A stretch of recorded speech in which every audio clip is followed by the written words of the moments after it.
Marianne, Yes. you came to Paris. Yes. You are organizing a show, Rue de Penthièvre, not far from Le Grand Palais, in fact. Why did you come? So we came because I feel Paris is important right now for the art world, and Paris is always important for art, but in the last several years, Paris has become more of a destination for contemporary art. And we were excited to participate in Art Basel, and we were offered a space for the outdoor section of Art Basel with Gada Amer. But we were not able to be part of the Grand Palais this year, so we decided to rent our own gallery and bring our program. But what do you think is going on in Paris, which is really special? I mean, Paris is really special, period. It's everybody wants to come to Paris. Americans love coming to Paris, and so it's a great international destination that's really about art, food. A total experience. London is great. We've done Frieze forever, but that's more of a working city. And Paris has a feeling of more celebration and relaxation for people, I think, to be able to come for. So you just want to meet your clients, American clients No. in Paris? No, actually, I think what's kind of great, and our American clients will visit, but our American clients are also quite good about when they travel, like for example, when we're in Basel, they come to us at the end because they know us, they see us all the time. They want to see the galleries that are European that they don't get to see very often. So our clients will come, but really our goal is to cultivate new clients that are European. And we've invited a group from the Pompidou, for example, that's coming tomorrow morning for breakfast. That's French friends of Pompidou. And so we're trying to organize events that are much more geared towards local collectors. And you are showing some pieces by Calzolari. Yes. The Arte Povera artist was shown also at Bourse de Commerce. So you work with him since when? Since 2010. So we had our first show with him in New York in 2012, and we've been representing him for many years.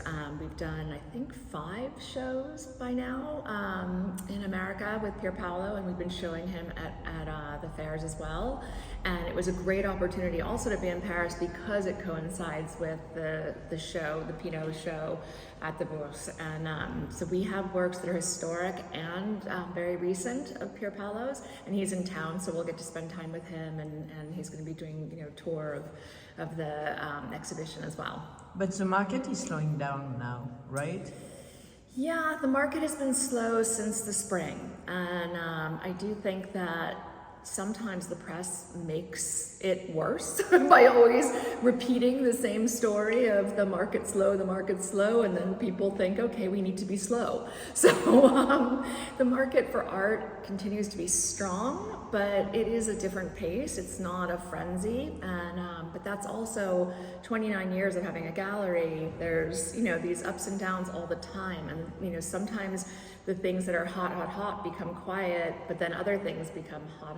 Or sometimes, regions of collectors are very active, like there were Russians and Ukrainians several years ago. Not anymore, right? Or there were Asian clients. Now it's quieter so who is buying? I think that there's people buying everywhere but just not as many people buying from everywhere. And in the same range of prices? That's a good question. I think that there's a lot of incredibly wealthy people. You saw the Forbes 400 recently.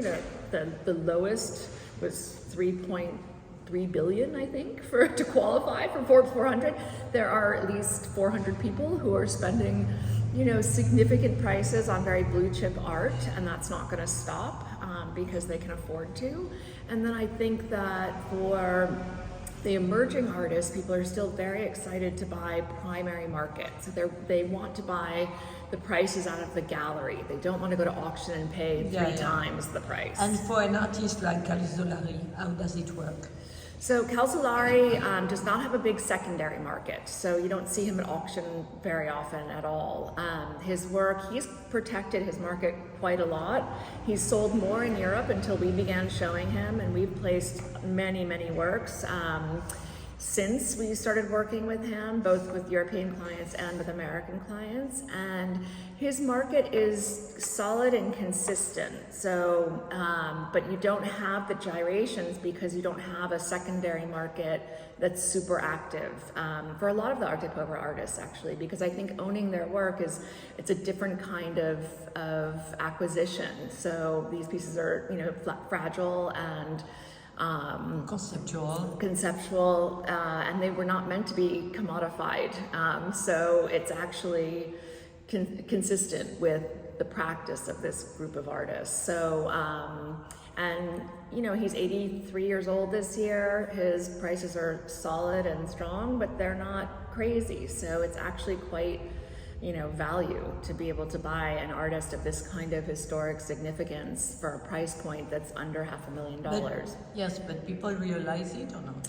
I mean, we have clients that support Calzolari's work for sure. So, and I think that they do realize value. I do. I think that, you know, there's always a section of collectors who are chasing heat. So those are not people who are buying art history, they're chasing heat. So people who are interested in building collections that are connected to art history are much more, I would say, thoughtful and intentional with their collecting.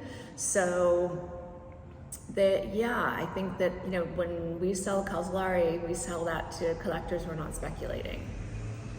Merci. Je t'en prie. Je vous en